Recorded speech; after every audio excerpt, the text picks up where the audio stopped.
Euroregione News. Friuli Future Forum 2014, autorevoli riflessioni sul futuro di un mondo che cambia.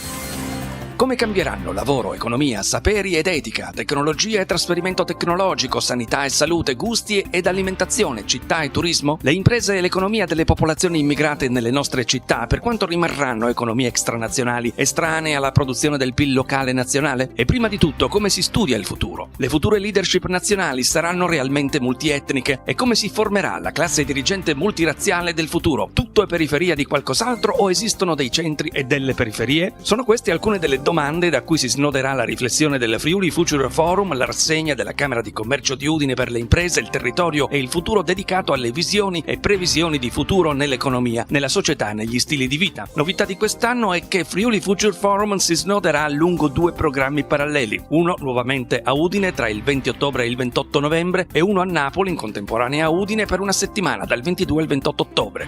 A Napoli, come a Udine, importanti e autorevoli studiosi ed esperti internazionali ed italiani chiamati a confrontarsi in più di 100 dibattiti, conferenze, workshop, case history dal mondo, nelle sale del Teatro San Carlo a Napoli e nella sede della Camera di Commercio a Udine. Per ulteriori informazioni www.friulifutureforum.com. Avete ascoltato Euroregione News.